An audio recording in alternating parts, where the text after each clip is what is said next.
வணக்கம் உறவுகளே. இன்றைய கதைப்போமா நிகழ்ச்சியின் தலைப்பு ஒரு பொய்யின் விலை.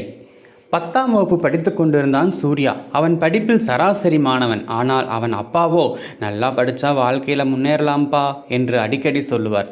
அன்று காலாண்டு தேர்வு முடிவுகள் வந்தன. சூர்யாவுக்கு கணிதத்தில் 35 மதிப்பெண்களும் அறிவியலில் 38 மதிப்பெண்களும் மட்டுமே கிடைத்தன.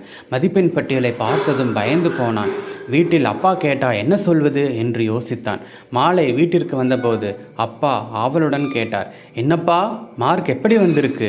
சூர்யா ஒரு நிமிடம் தயங்கினான். பிறகு ரொம்ப நல்லா வந்திருக்கப்பா, கணிதம் 90, அறிவியல் 92 என்றான். அப்பாவின் முகத்தில் மகிழ்ச்சி மலர்ந்தது. என் மகன் சாதிப்பான் எனக்கு தெரியும் என்று பெருமையாக கூறினார்.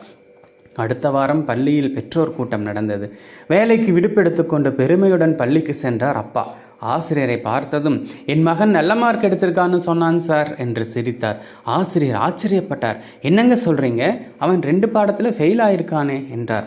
அந்த வார்த்தை அப்பாவின் இதயத்தில் மின்னல் போல விழுந்தது. வீட்டிற்கு வந்த பிறகும் அவர் எதுவும் பேசவில்லை. அன்று இரவு சாப்பிடக்கூட இல்லை.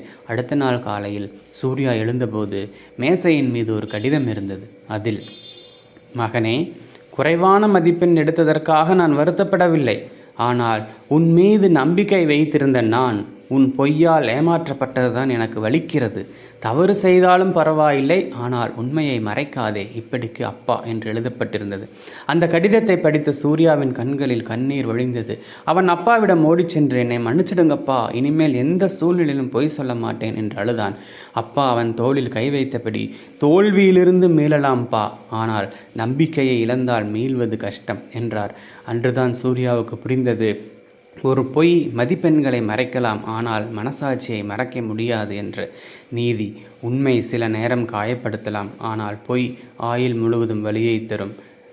நன்றி உறவுகளே. நாளை இன்னொரு கதையுடன் கதைப்போம்.